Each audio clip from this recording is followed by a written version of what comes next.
Hello, everyone. Good to have you back in the studio today. Uh, Last week I did a demonstration on an abstract painting. I was using oil to produce that painting. I think this week I would like to do one in watercolor. I'm trying to do one a week for you, and I hope you enjoy it. Again, in beginning a painting, you got to have a composition, something that you care to paint. And in that composition, you need what I call a roadmap, and especially in watercolor. If you're going to do a watercolor painting, you need to really sit down and map you out a procedure that you want to pull to.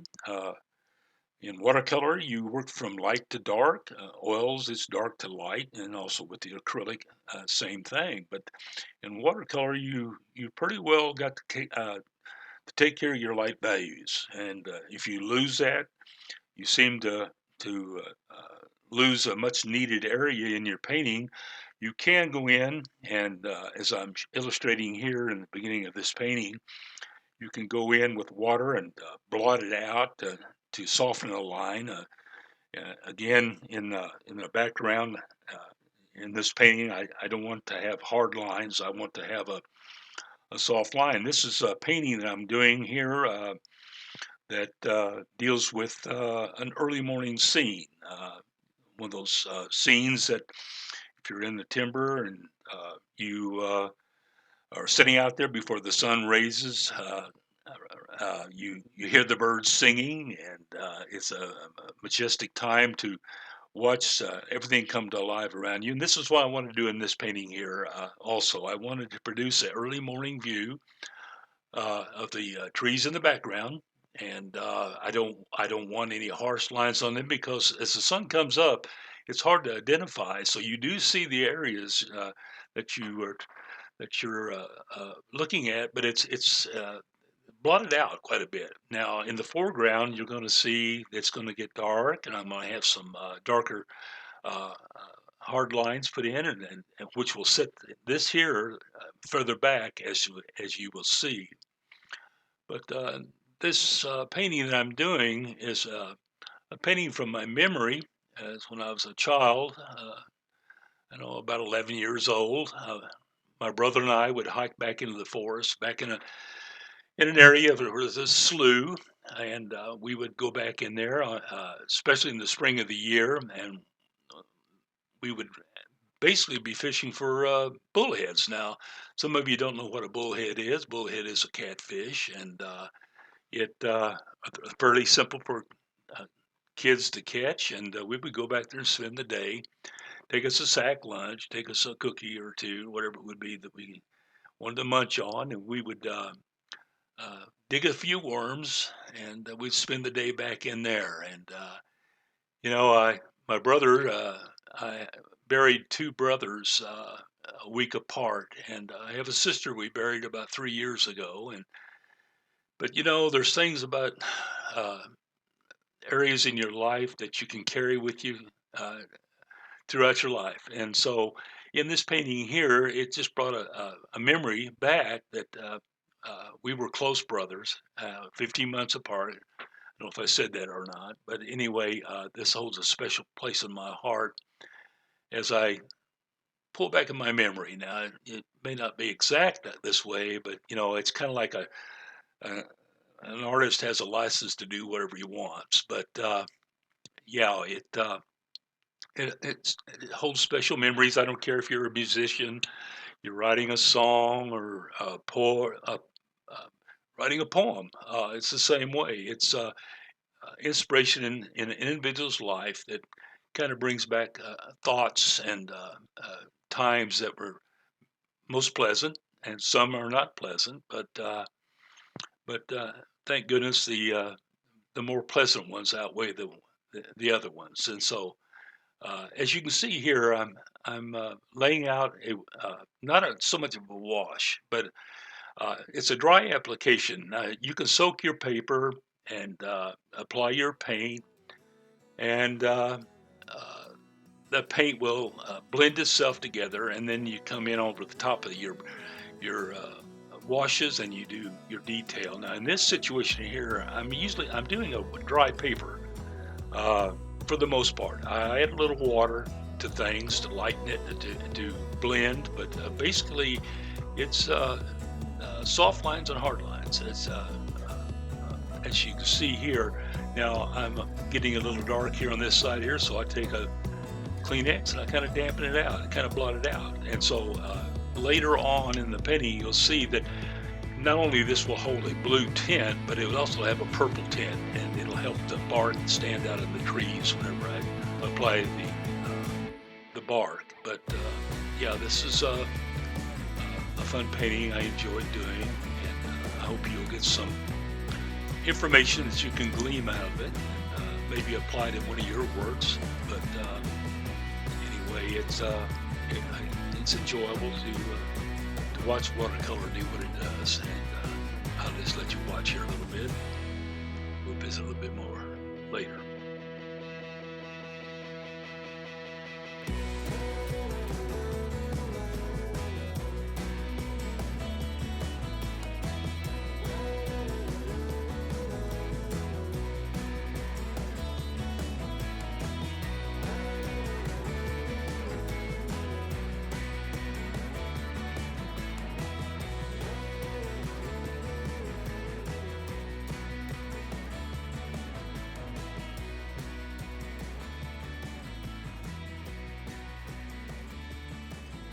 When you're laying out different portions of your painting, sometimes you kind of get stuck in an area. It's not as exciting as a detail. I call it icing on the cake. When you are applying the detail, things that pops out, then it starts looking like something that you want. Now, in this area here, as I attempt to paint this background, it gets kind of boring, but it's necessary. Without the boring part, the icing wouldn't look as good. And so you kind of like a cake, you take the ice off of it, it's still a good cake, but not quite as good as icing brings out the flavor. So it's much needed. As you can see here, it's kind of tedious. You just keep applying paint and keep moving forward on it. And sooner or later, it starts taking shape also. But it's kind of a dull, boring painting right now. But like I said, whenever you get involved and get into it a little deeper, then once you start your detail, it changes the whole scene, and becomes kind of more exciting as you paint.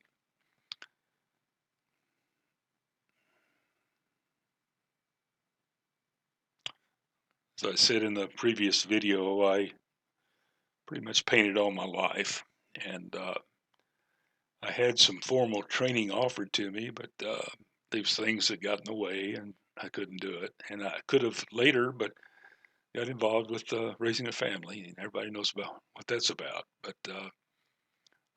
I've painted all my life, and I've enjoyed it, and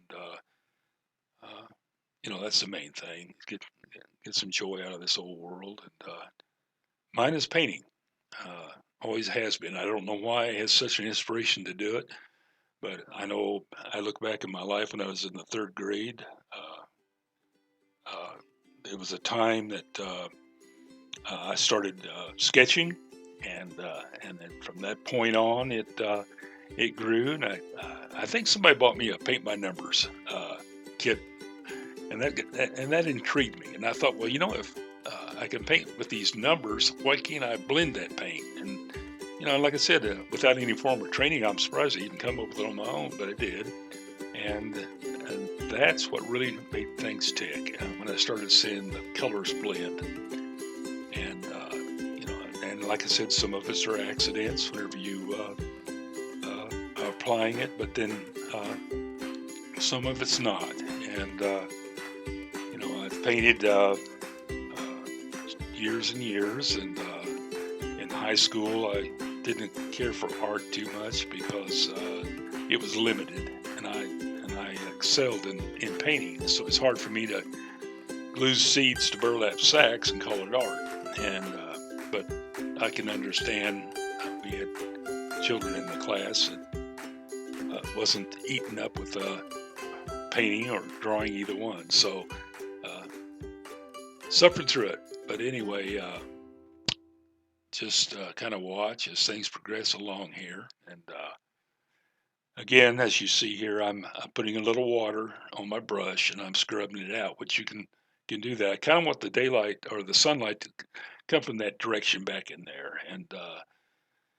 And like I said, whenever you get the foreground painted up, this really isn't it pops with the rest of it. So tedious, it may be tedious, but like I said, it you you need it to bring out the foreground. So and that takes some time also, but you can watch it and you can skip ahead a little bit if you want, if you get bored, but I kind of like to watch the boring part.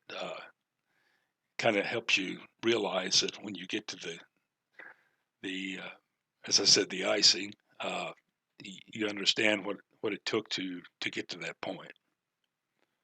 But I entered this painting in a art show not too long ago and took uh, second place with it, and I guess they enjoyed it and didn't give me first, but they give me second on it. So that's an achievement. So uh, I, I still like just to do it anyway. I don't need to be uh, second, first, or third, whatever it might be. But any rate, again, I spent a lot of time on those trees back there, but it'll pay off in the end. Hopefully, anyway. Get towards the end of it, you might see what I'm talking about.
As you can see here, I'm starting to lay in a little deeper value in my foreground there, trying to build it up as you're coming out of that haze back there in the background.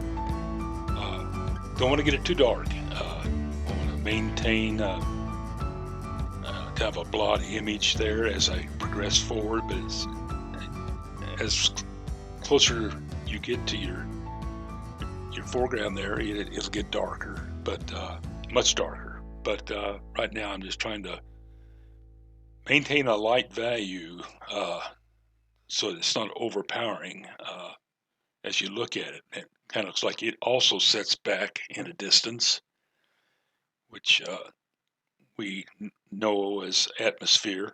Uh, you got to have that in your paintings to give you any kind of depth at all. And so you just got to pay attention to some different values when you're painting, and it helps your end results when you get there. Your brush, I like to bristle the ends. You get different effects with it, and uh, I love color, especially in my watercolor. I, I tend to not have the color that I want, but it's getting easier for me. I haven't painted in watercolor a whole lot, so each time I do a painting, I learn something. And just like I was saying uh, in my last video, you've got to apply your brushes to your paper or your canvas or whatever, and to watch the techniques that you use, your brushes or whatever you're using to apply your work.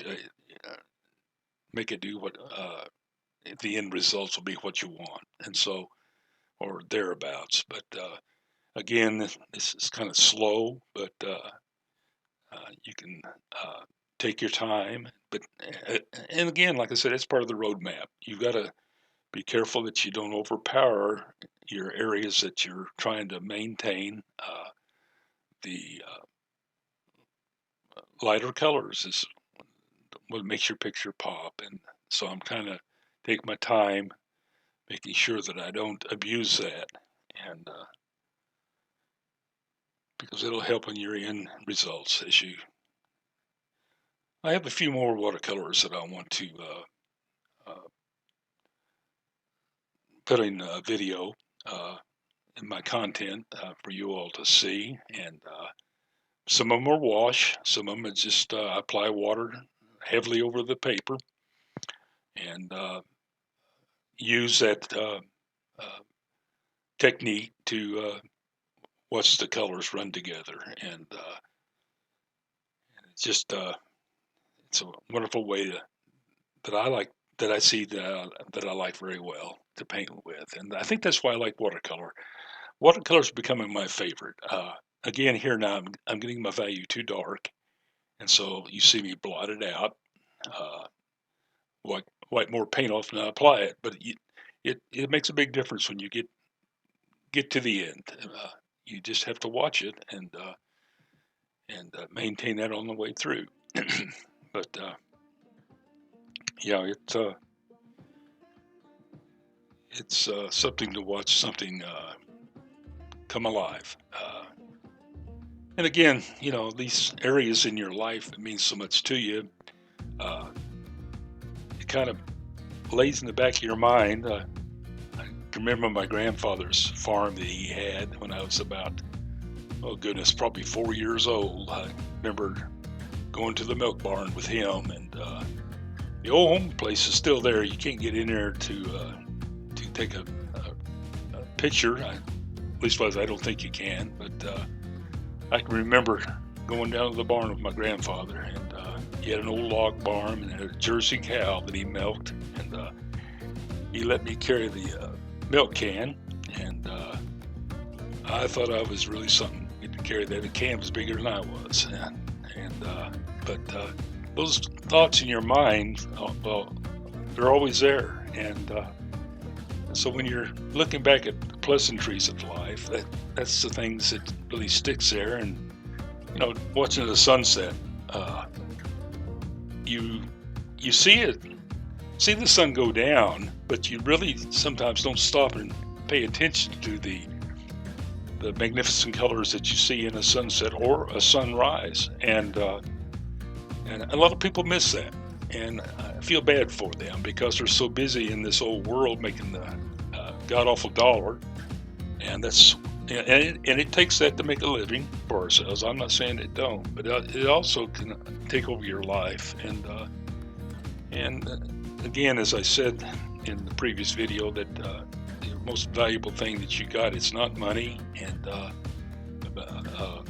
material values of this world. It's your time, and we kind of throw that away and just we just take it for granted, and we kind of take one another for granted if we're not careful. And but when you get to a certain age, you look back and you're trying to figure out where the time went, and so it's swallowed up pretty quickly when we get busy, and just something that we can never regain. And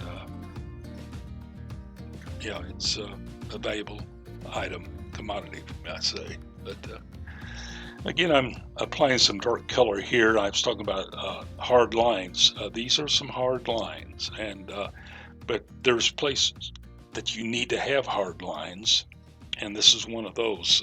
As you we'll see that this is a distant bank against a little pool of water that we used to fish in, and uh, it kind of stands out. Now, whenever I get the pool uh, laid in, you'll see where the value lays with this these hard lines. And so, again, I'm kind of watching that I don't get them too dark because uh, can't regain it. So just kind of watch what you're doing, but we're progressing along pretty good. In a little bit, we'll jump forward and uh, get a lot of this behind us, and that way. But you can see the primary the areas that I'm my technique that I'm doing here to get where it's. Even though we will skip forward, you'll know what took place. But anyway, I've got trees there. I've got to be careful around because I want the lighter values in my tree trunks. The foreground is going to have some light dirt and some shading in it, as you will see. And but you can start to see a little bit of it standing out now with the deeper color. And it's amazing when you watch the color being applied how it just changes the whole scene. It just I just love to even though I'm painting it, there's times I don't love it, but for the most time I like to watch it evolve and become a painting. And and I've said it before, you when you get done with a painting, you can always see that you could have done it better in different areas that you didn't carry through. And I think that's with every painting you do. So, and again, that's why I say a person can paint painting more than once. And it's odd because sometimes whenever you do that, the painting doesn't even look like the old painting that you've attempted to copy. It changes the whole appearance of it. So, but anyway, just kind of watch here a little bit as we progress, and you'll see what I'm talking about.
Like a bird on a tree,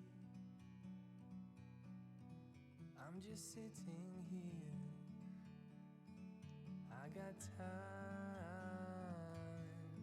it's clear to see. From up here,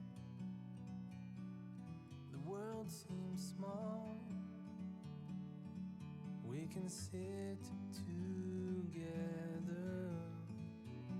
It's so beautiful, you and me. We meant to be in the great outdoors, forever free.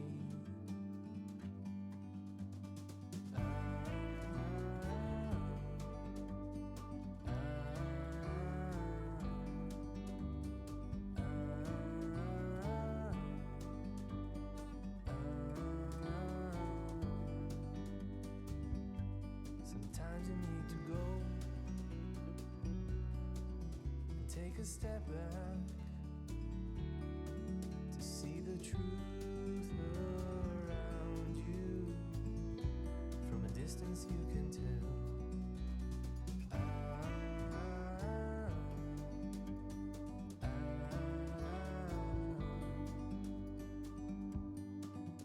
you and me were meant to be in the great outdoors, forever free. You and me, meant to be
Again, you can see what's going on here. I'm starting to apply my darker colors with the leaves, trying to frame my picture with the foliage. Kind of draw your eyes to the center of the painting, and trying to achieve that with the darker colors. And trying to draw your eye to the center.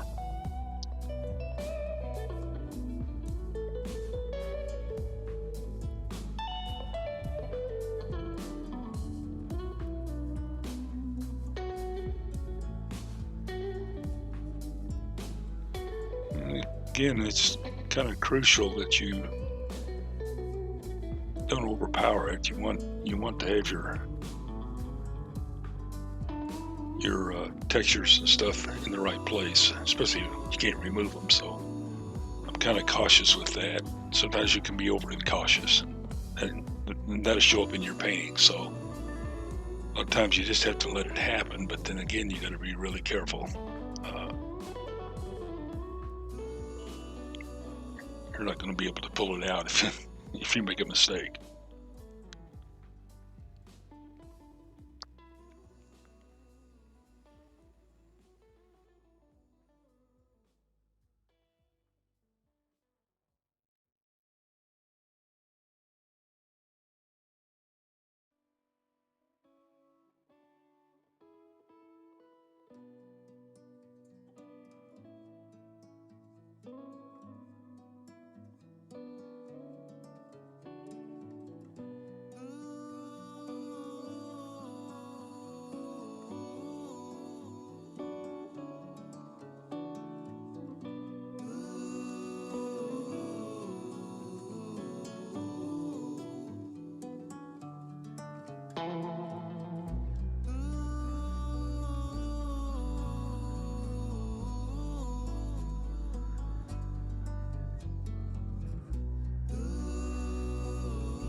starting to be able to see the picture take shape now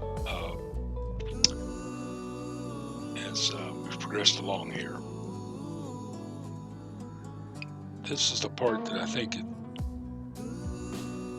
enjoyable. You are starting to apply some detail, and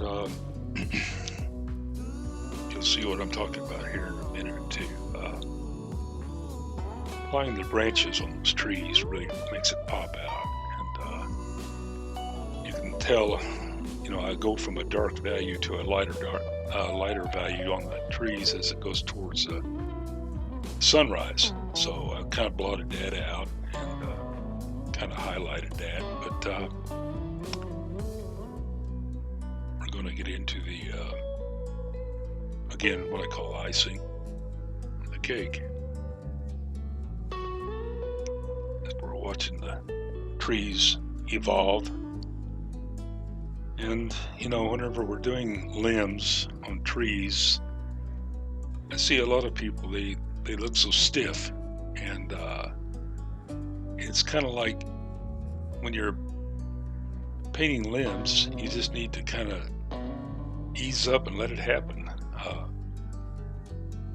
One of the sad mistakes that we make if we're not careful, all of our limbs go skyward, and it's not really that way. They bend and twist, and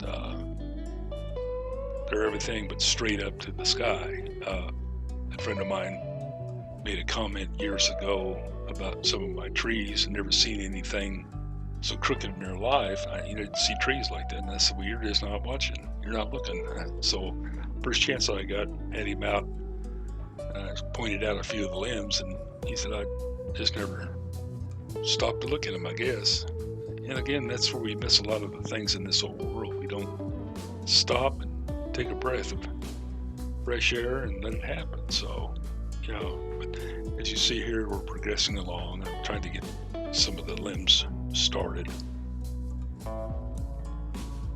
I didn't want to get the water too overpowering. I wanted the reflection of that sunrise in that pool. And this is a pretty good sized stream that we used to enjoy. It dumped into a major contributory lake that at the base part of this flow. So I wanted to catch the light values in that water, and I'm still working on the trees there, and I haven't got any of it as bright as I want yet. Like I said, it's going to evolve, and here in a little bit, areas that I'm trying to achieve again.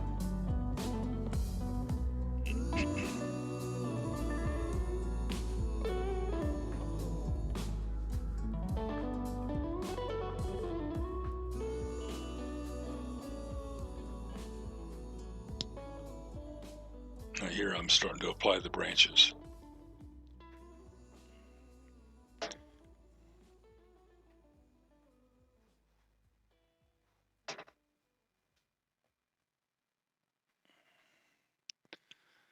Using a real fine brush here in a minute. That I'm not there yet, but it's a real fine brush, and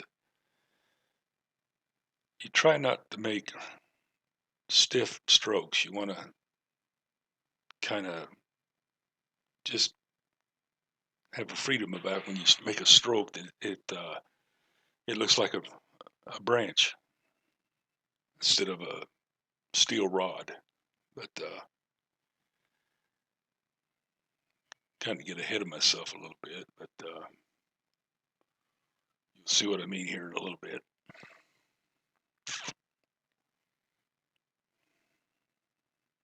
Kind of got my hand in the way there, but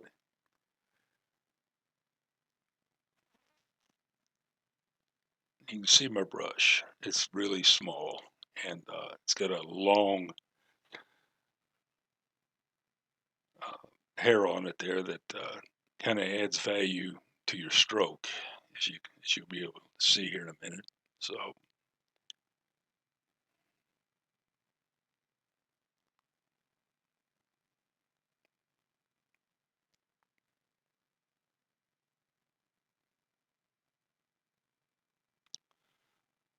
this is the fun part. Once you get your underpainting established, and then start in on your detail, then you can understand why it was important that you lay that underpainting in. And in watercolor, you have no choice. You've got to lay it in the beginning, and but even in oils, it's the same way. You establish that early on, and then you come in with your detail, and it all comes together there at that point.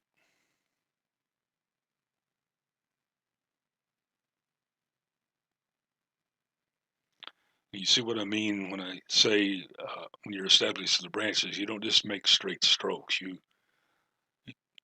make jagged strokes, and it comes out the way it should.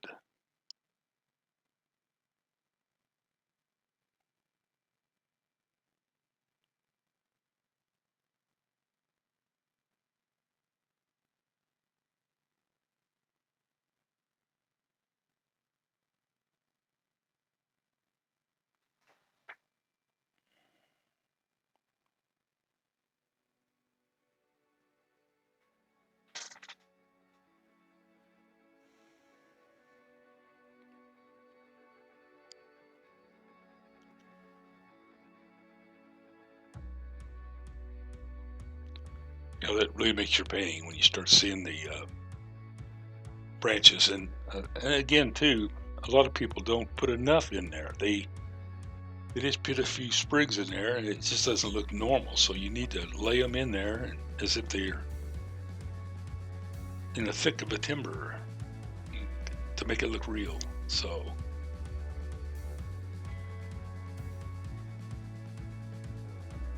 and that's the little things that tell on your picture real quick. So that's that's the joy of watching something like this that someone's learned over or has found out that there's value in the way you establish different little things in your paintings that will make it stand out. And so I hope you can glean some of this that you can use in your paintings.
And as you can see, I'm adding some highlights in the ground here and trying to bring out some color, the sun hitting the exposed areas. Uh, Trying to achieve that before I move into the finishing areas of my painting. The highlight in my painting, I believe, is the blooms on the flowers that I'll be painting, which will help draw your eyes to the center of the painting itself. But it's just um, a part of the painting that I really enjoy looking at. And I'll get to them here in a minute. But you can see here I'm bringing some color out in the foreground, and the shading. It's not exactly what I want, but it's it's it's coming around, and just takes a little bit of time to make sure you're achieving what you're trying to achieve. And you can see the color here. Now I'm bringing some color into that ground, that lit up area where the sun's casting its gleam or highlights in the ground.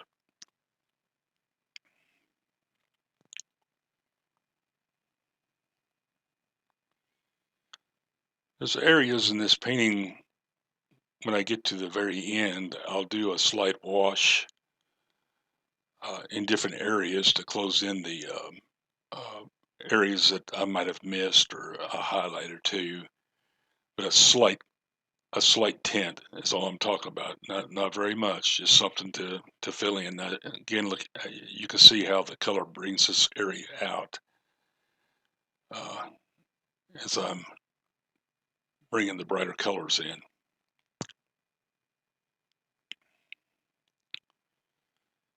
And like I said, this is my focal point in the whole painting. Is this right in this area here? And so it takes a little time to create a story that you want to create, and that a viewer can look at it, and your eyes should automatically go right to this area, especially with the bush that I'm going to put in here with all the flowers and what have you.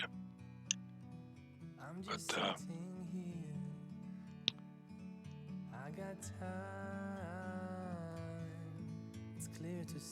and this is, I think, the part of a painting that just it's exciting, starting to come alive as you see in the color uh, coming out in your picture. There's something about it just intrigues you if you like to paint. I call it watching paint dry. If you like to watch paint dry, then I encourage you. But yeah, it's rewarding. Kind of get your mind off the thoughts of the day. Here I'm applying a little highlight in the rocks and on the ground. Don't want to overdo it, but just a little bit of gleam here and there, and kind of takes it where you need to be.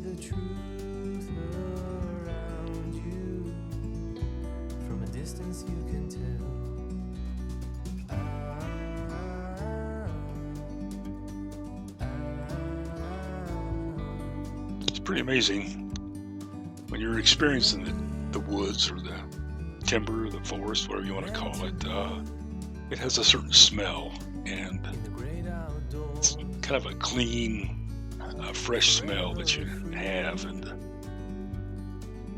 again, you have to experience it to know what I'm talking about. A lot of city folk will not experience such a thing, and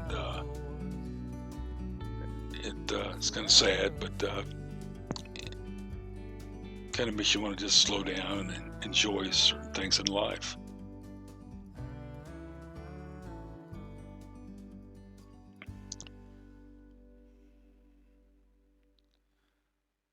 One of the hardest things to do is to cover up a hard line with a lighter color. And in this area where I'm at, I'm using a acrylic paint to bring out the highlights, and so that's what I said. About 90% of this painting is watercolor, but there's a 10% or even less that I'm using the acrylic to bring my highlights out. And there's areas that you just have to do that. So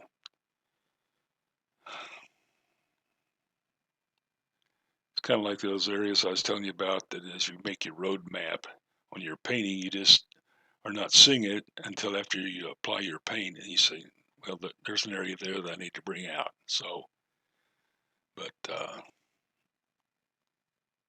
yeah, it's fun. I'm trying to cast those shadows back over that rock or ground, whatever you want to call it. I kind of think of it being a rock. In the distance back there, you can see now that I've done a light wash on the trees. I've brought in a little bit of a purple cast to kind of offset all the white in the background back there. But a wash can do a lot of things for your painting if you are diligent enough to know how to apply it. And in oils, you can apply your wash, and you can recover your painting as long as it's dry underneath. Now, uh, so you can be a little more bolder about your wash. Now here, I'm applying my center of interest, and the flowers basically have three layers of paint. You have the undertone, you have the mid-tone, and then you have the highlights. And in those highlights, we'll bring those flowers out, and then I'll use the pure zinc white to bring out some petals on some of the flowers. I don't overdo it. I just do a little bit to bring out the value of the flowers, and you'll see here in a moment what I'm talking about. But yeah, the vines add something to it. I enjoyed seeing that, and I hope you guys have enjoyed this painting. Uh, again, I say there's things that hopefully that you can use in your own painting as you illustrate what you're trying to do. But I've enjoyed presenting it to you, and once you get a picture done and framed, the frame is about as important as anything else if you pick the right frame. And I'll try to give you a screenshot later as we close this out to show you the difference.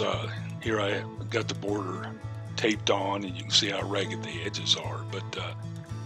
But a frame on a painting is pretty important, and I think it's one of the important areas that whenever you pick out a frame and maybe the matting that goes around your picture, it finished telling your story. So I'll try to get an image there for you to see as we wind this down. Again, we have some more touch up here to do that I'll do as far as on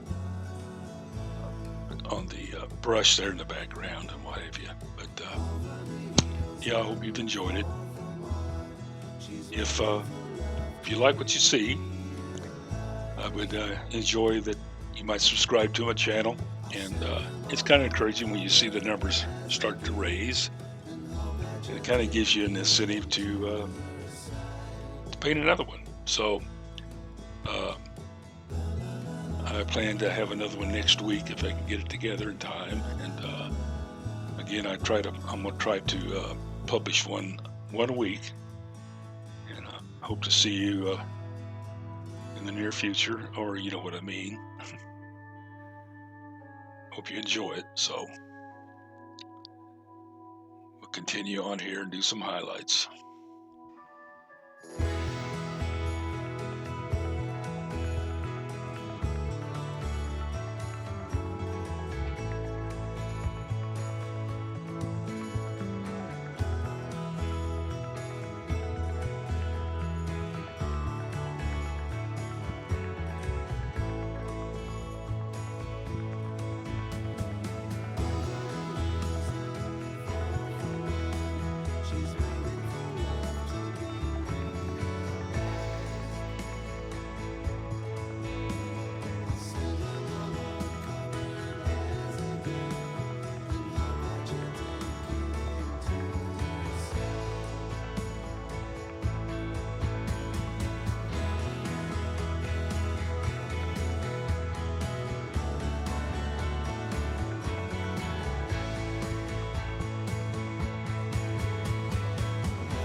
once again, I think we've reached a point in my painting that I think we can bring my video to a close. I want to thank everyone for stopping by. Hopefully you didn't get too bored and stayed with me to the end. And I hope that what I've illustrated here for you, uh, that you'll find it useful in a painting that you might have in mind. And when you're painting a painting, it